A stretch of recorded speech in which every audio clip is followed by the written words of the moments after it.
स्वागत है आपका एस्ट्रो वास्तु भाई राजेंद्र शर्मा में। साथियों, आज हम बात करेंगे एक ऐसे योग की जो जातक के जीवन में मानसिक तनाव, अकेलापन, आर्थिक संघर्ष ये सब कुछ ला सकता है। जी हाँ, मैं बात कर रहा हूं आज केमद्रुम योग की। केमद्रुम योग एक नकारात्मक प्रभाव वाला योग है, यानी इसके होने पर जीवन पर नकारात्मक प्रभाव आते हैं। आइए जानते हैं केमद्रुम योग क्या है, कैसे बनता है, जन्म पत्रिका में इसको किस प्रकार से पहचानेंगे।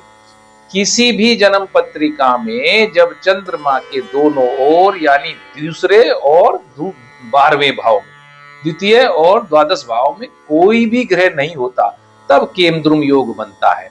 यानी चंद्रमा के न कोई ग्रह साथ में हो, न चंद्रमा के कोई ग्रह आगे पीछे हो, तो केमद्रुम योग बनता है। उदाहरण के लिए साथ में दी गई कुंडली को देखिए। यह एक केमद्रुम योग की कुंडली है। इसमें चंद्रमा से दूसरे और 12वें भाव में कोई ग्रह नहीं है और ना ही कोई ग्रह चंद्रमा के साथ में है। ये एक पूर्णतः केमद्रुम योग की कुंडली है। आइए जानते हैं, जब ये योग किसी जन्म पत्रिका में उपस्थित हो तो व्यक्ति के जीवन पर इस योग के क्या नकारात्मक प्रभाव होते हैं। केमद्रुम का अर्थ ही अकेलापन है, यानी अगर यदि यह योग प्रभावी है तो व्यक्ति को अकेलापन महसूस होगा, जीवन में संघर्ष अधिक होंगे, निर्णय लेने में कठिनाइयां आएंगी और धन संबंधी परेशानियां बनी रहती हैं। साथ ही मानसिक तनाव, अवसाद, इस तरीके के हालात भी बन सकते हैं। ये योग तब और ज्यादा प्रभावशाली होता है जब चंद्रमा कमजोर या पीड़ित स्थिति में हो। लेकिन ध्यान रखें, अगर कुंडली में कोई भी ग्रह केंद्र में है तो यह योग भंग हो जाता है, निष्क्रिय हो जाता है। यानी जीवन में जो नकारात्मक प्रभाव की बात की गई है वो दिखाई नहीं पड़ेगी। साथ की कुंडली में देखिए केमद्रुम योग भंग हो गया है, क्योंकि इस कुंडली में केंद्र में गुरु उपस्थित है। अब जब ये तय हो गया कि केमद्रुम योग है, तो क्या उपाय करें कि इस योग के जो नकारात्मक प्रभाव की बात कही गई है उनमें कमी लाई जा सके। तो सबसे पहले इस योग को बनने का कारण ढूंढना होगा, कारण जानना होगा। और कारण है पिछले जन्म की जीवन शैली। पिछले जन्म में दूसरे की संपत्ति को जबरन आपने छीनी थी, हड़पी थी, या हड़पने का प्रयास किया था, या हड़पने की इच्छा हुई थी। और दूसरा कारण, पिछले जन्म में मां को तकलीफ दी है। यह इस योग के बनने के दो प्रमुख कारण हैं। यानी आप द्वारा गत जन्म में दूसरे की संपत्ति को जबरन कब्जा किया गया था एक, और दूसरा है मां का निरादर किया गया था, जिसके प्रतिफल के रूप में यह योग व्यक्ति के इस जीवन में आया है। अब जाने उपाय।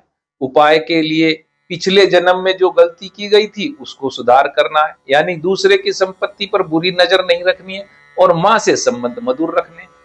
चंद्रमा ही मां का कारक है, इसलिए सबसे सरलतम उपाय है कि मां को ही उचित सम्मान दें, मां की सेवा करें। इस योग के कुप्रभावों से इन दो प्रयासों के माध्यम से बचा जा सकता है। साथ ही चंद्रमा को भी कुछ हम शांत कर सकते हैं। उपाय है कि दूध, चावल और सफेद वस्त्र का दान नियमित रूप से करते रहें। ओम सोमाय नमः मंत्र का रोज 108 बार जाप करते रहें। रोज सुबह चंद्रमा को जल, चावल और सफेद फूलों के साथ अर्घ दे सकते हैं। रुद्राभिषेक कर लें या शिव चालीस का पठन करें, विशेषतः सोमवार को।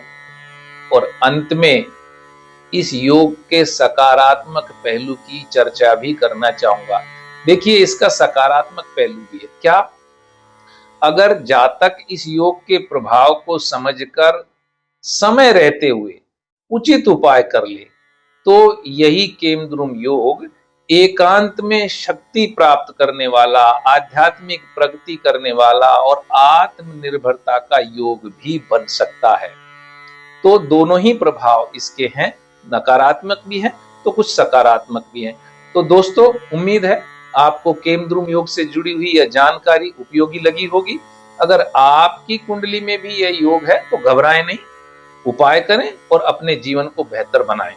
अगर आप अपनी कुंडली की विशेष जांच करवाना चाहते हैं तो कमेंट करें या संपर्क करें। इस वीडियो को लाइक करें, शेयर करें और channel astro vastu by Rajendra Sharma को सब्सक्राइब करना न भूलें। मिलते हैं एक अन्य ज्योतिषीय रहस्य की चर्चा के साथ।